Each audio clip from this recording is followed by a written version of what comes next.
Good morning class. आज हम लोगों का टॉपिक है क्रिया। चैप्टर 16 हिंदी व्याकरण में चैप्टर 16 आज स्टार्ट होने जा रहा है। तो आइए हम लोग सबसे पहले समझते हैं कि क्रिया क्या होती है। क्रिया किसी कार्य के करने या होने का बोध होता है, उसे हम क्रिया कहते हैं। किसी कार्य के करने या होने का बोध होता है, उसे हम क्रिया कहते हैं। किसी भी कार्य के होने या करने का, जैसे पढ़ना, लिखना, रोना, चिल्लाना, बोलना, खाना, उठना, बैठना, दौड़ना आदि क्रियाएं हैं। ठीक है, इसके बाद आता है धातु। दूसरा टॉपिक है धातु। क्या होता है? क्रिया के मूल रूप को धातु कहते हैं। जैसे पढ़ना तो पढ़ धातु है। क्या है? पढ़। जैसे लिखना तो लिख धातु। उठना उठ धातु। इस तरह से ये धातु है। ठीक है। हाँ, खाना खा धातु। ठीक है, तो ये क्रिया के मूल रूप को धातु कहते हैं। तो इस तरह से हमने क्रिया और धातु से परिचय किया। अब धातु की पहचान कैसे करेंगे? किसी क्रियापद से उसकी धातु की पहचान करने के लिए क्रिया का तू के साथ आज्ञा के रूप में प्रयोग करना चाहिए। जैसे राम खाता है, तू खा। यहाँ खा हे क्रिया का मूल रूप या धातु है। क्रिया के कितने भेद होते हैं? क्रिया के मुख्य रूप से दो भेद होते हैं। एक तो होता है, क्रिया के कितने भेद होते हैं? दो। एक तो होता है, दो भेद होते हैं। एक होता है कर्म के आधार पर, एक होता है कर्म के आधार पर, और दूसरा रचना के आधार पर।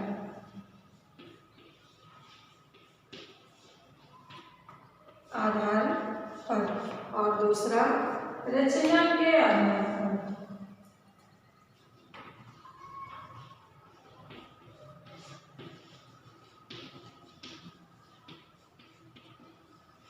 तो आइए सबसे पहले हम लोग कर्म के आधार पर क्रिया के भेद को पढ़ेंगे। ठीक है, सबसे पहले हम कर्म के आधार पर क्रिया के कितने भेद होते हैं? दो तरह के भेद होते हैं, कर्म के आधार पर, रचना के आधार पर। तो सबसे पहले कर्म के आधार पर क्रिया का पहला भेद है कर्म के आधार पर। कर्म के आधार पर क्रिया कितने प्रकार की होती है? एक होता है, दो प्रकार की कर्म के आधार पर होती है। एक होता है अकर्मक क्रिया, अकर्मक क्रिया, और दूसरा होता है सकर्मक क्रिया। दूसरा क्या है? सकर्मक क्रिया।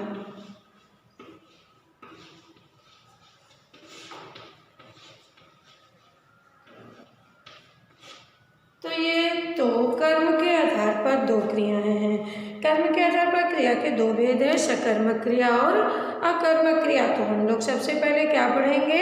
अकर्मक क्रिया। सबसे पहले हम अकर्मक क्रिया पढ़ेंगे और उसके बाद हम सकर्मक क्रिया पढ़ेंगे। अकर्मक क्रिया अर्थात बिना कर्म के ऐसी क्रिया जिसमें कर्म नहीं होता है। ऐसी क्रिया जिसमें कर्म नहीं होता है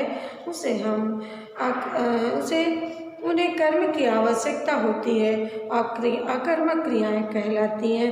अकर्मक क्रियाएं दो प्रकार की होती हैं, पूर्ण अकर्मक क्रिया और अपूर्ण अकर्मक क्रिया। पूर्ण अकर्मक क्रिया ये क्रियाएं स्वयं में पूर्ण होती हैं। जैसे बच्चा रो रहा है, कबूतर उड़ रहे हैं। अपूर्ण अकर्मक क्रिया रमन है क्रिया हो गई, रमन करता हो गया तो रमन है। अधिकारी लगा, पूर्णिमा निकली आदि, ये अकर्मक क्रिया है।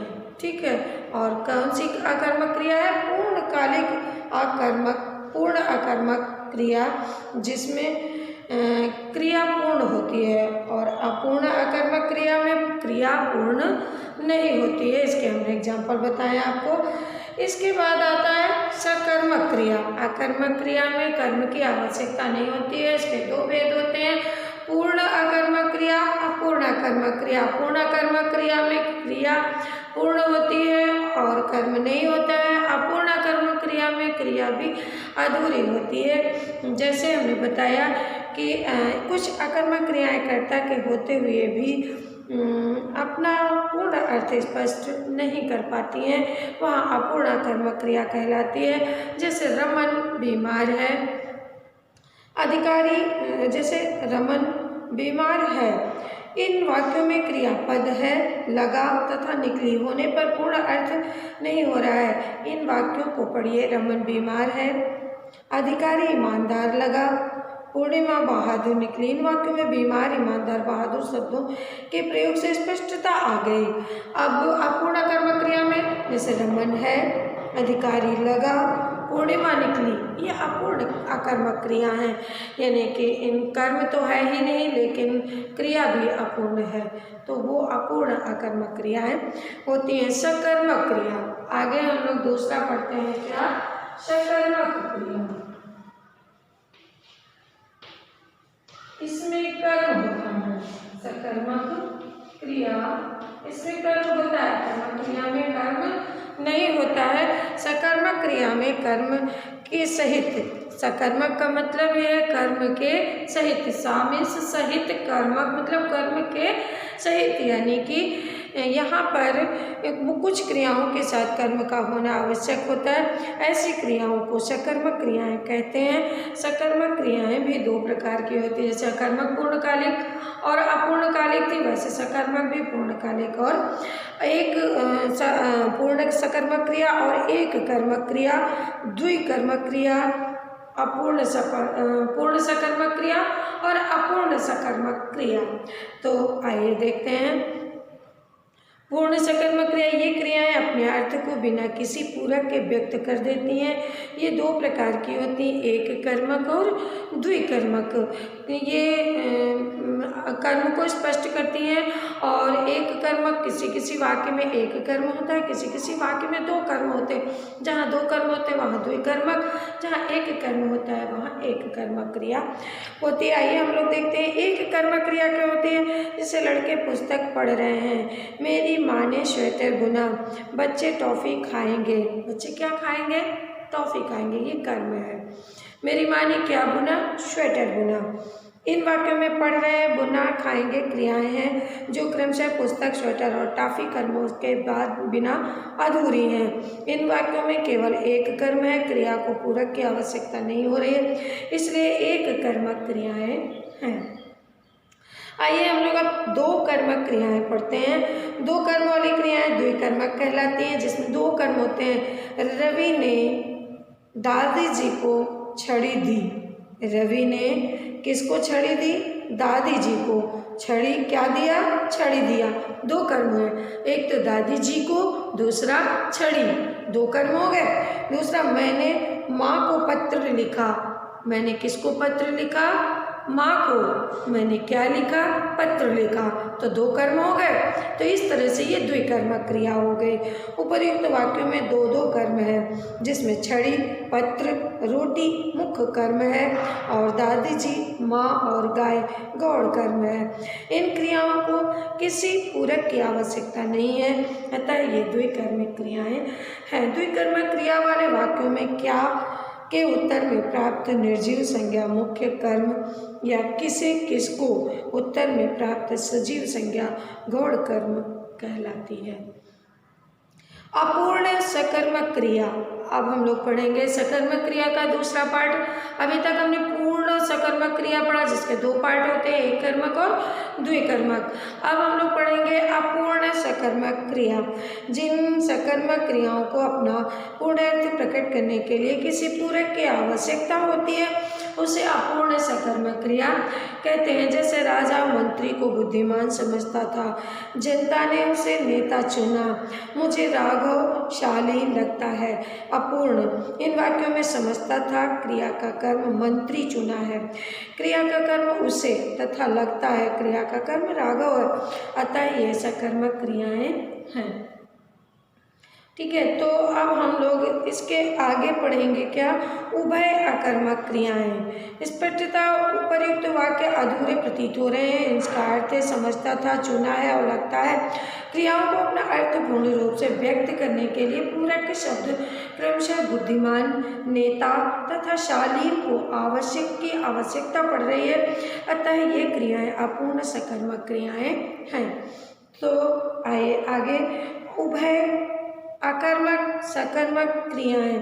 कुछ क्रियाएं अकर्मक तथा सकर्मक दोनों रूप में प्रयुक्त होती हैं, जैसे कार के टायर घिस चुके हैं, अकर्मक है। टायर घिस चुके हैं। पुजारी चंदन घिस रहा है, सकर्मक है। और कपड़े सिल रहे हैं, जैसे घिसना अकर्मक और सकर्मक दोनों में प्रयुक्त होता है। सिलना अकर्मक और सकर्मक दोनों में प्रयुक्त होता है। ठीक है। तो इस तरह से अब हम पढ़ेंगे दूसरा पार्ट इसका, रचना के आधार पर क्रिया के भेद। अभी तक हम लोग कर्म के आधार पर पढ़ रहे थे। कर्म के आधार पर क्रिया दो प्रकार की होती है, सकर्मक और अकर्मक। अकर्मक क्रियाएं भी दो प्रकार की होती है, पूर्णकालिक और अपूर्णकालिक। सकर्मक क्रियाएं भी दो प्रकार की होती हैं, एक कर्मक और दो कर्मक। और पूर्णकालिक और अपूर्णकालिक, पूर्णकालिक के दो भेद, एक कर्मक और द्विकर्मक। किसी में एक कर्म होता है, किसी क्रिया में दो कर्म होते हैं, लेकिन होती है वो पूर्णकालिक सकर्मक क्रिया। ठीक है। और इसी तरह अपूर्ण सकर्मक क्रिया, जिसमें सकर्मक क्रिया तो होती है लेकिन वो पूर्णतः स्पष्ट नहीं होती है। अब हम लोग रचना के आधार पर क्रिया पढ़ने जा रहे हैं। क्रिया का दूसरा भाग है रचना के आधार पर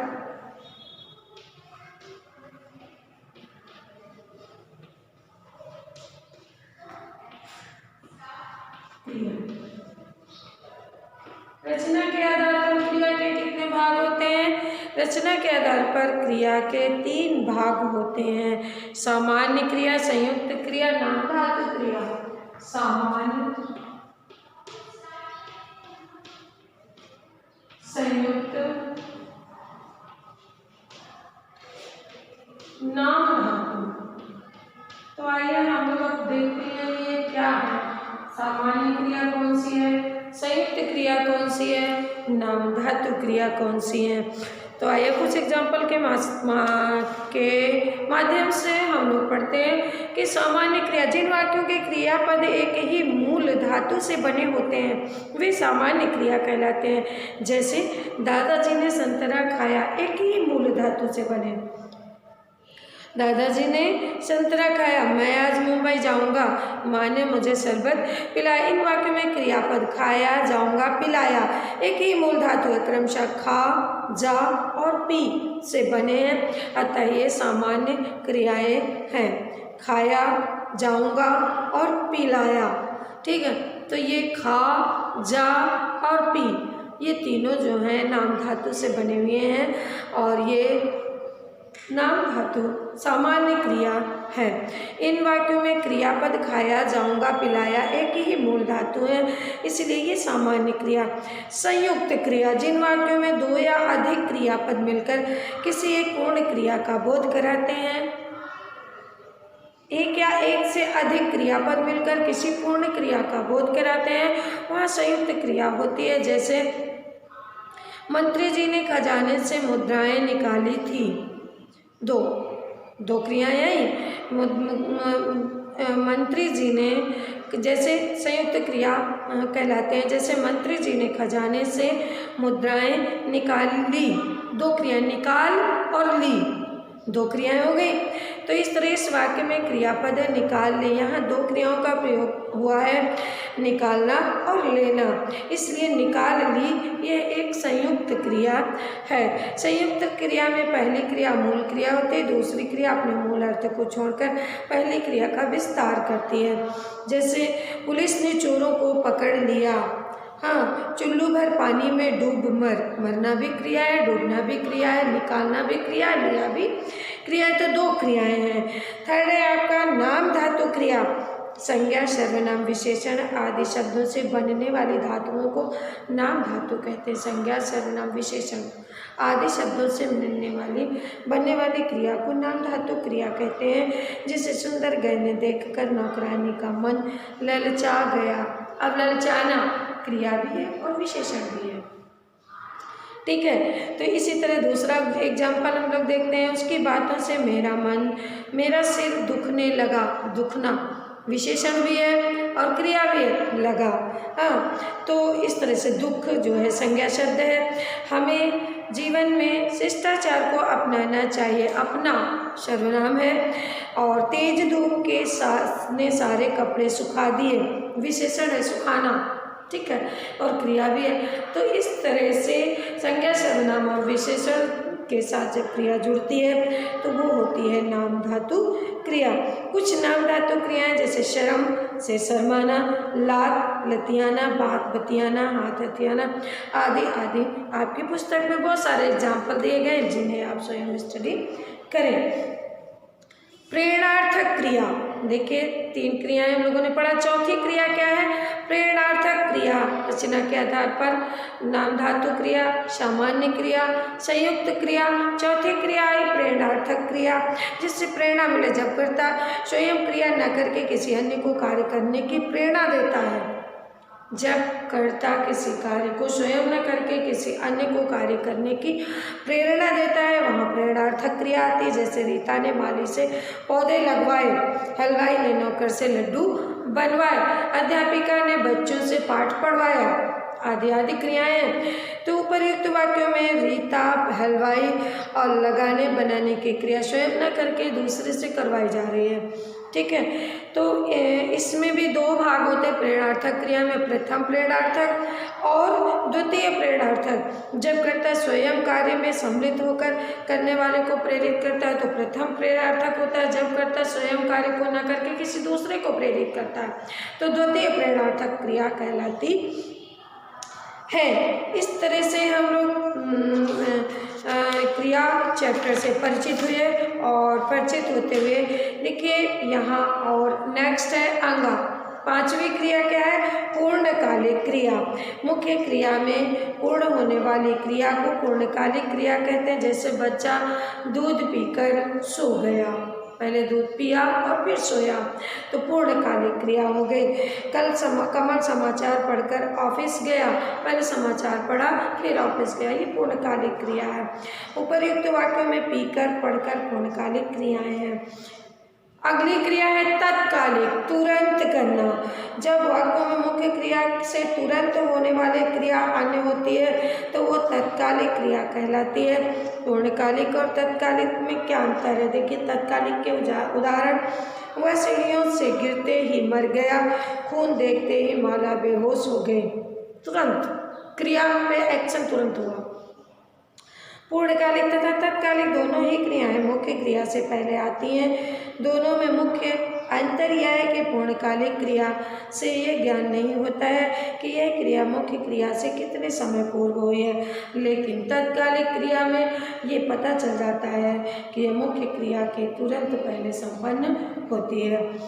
अनुकरणात्मक क्रिया, जो क्रिया किसी ध्वनि के अनुकरण पर बनी धातु से बनती है, जैसे घोड़ा ही निनाता है, किसी ध्वनि के अनुकरण पर बनती है। किसी ने दरवाजा खटखटाया, प्रशिक्षक ने खिलाड़ी के पीठ थपथपाई, आदि आदि। इस तरह से ये अनुकरणात्मक क्रियाएं हुई। तो रचना के आधार पर कुल मिलाकर के 7 प्रकार की क्रियाएं होती हैं। कौन कौन सी क्रियाएं हम लोगों ने पढ़ा? जैसे सबसे पहले हमने पढ़ा रचना के आधार पर सामान्य क्रिया, संयुक्त क्रिया, नाम धातु क्रिया, प्रेरणार्थक क्रिया, पूर्णकालिक क्रिया, तत्कालिक क्रिया, अनुकरणात्मक क्रिया। ये रचना के आधार पर क्रिया के भेद हैं, ठीक है। तो इस तरह से हम लोग इतने तो पढ़े। आगे संयुक्त क्रिया के बाद आती है नाम धातु क्रिया, संयुक्त क्रिया, प्रेरणार्थक क्रिया।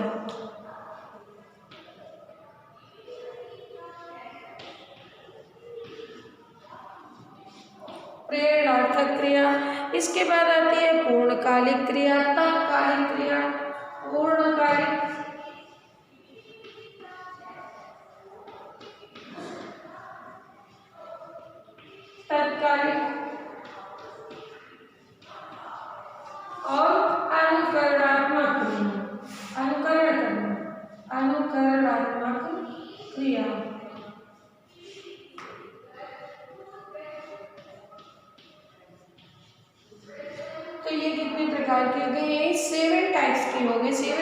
की क्रियाएं 7 प्रकार की। रचना के आधार पर क्रिया के भेद 7 होते हैं। कर्म के आधार पर क्रिया के भेद 2 होते हैं। क्लियर हो गया? तो हम लोगों ने इस तरह से क्रिया चैप्टर से परिचय किया और पढ़ा। आप लोग अपनी पुस्तक को उठाइए और पुस्तक से क्रिया चैप्टर की अच्छे से डीपली स्टडी करें और समझने का प्रयास करें। एग्जाम्पल के माध्यम से सभी चीज़ें पुस्तक में भी समझाई गई हैं। इन्हें आप अच्छे से पहले चैप्टर को पढ़ें, फिर वीडियो को प्ले करें, तो आपको अच्छे से समझ में आ जाएगा कि क्रिया क्या होती है, कितने प्रकार की होती है, कौन सी क्रिया कैसे पहचानते हैं, सारी चीज़ें आपको समझ में आएंगी। धन्यवाद।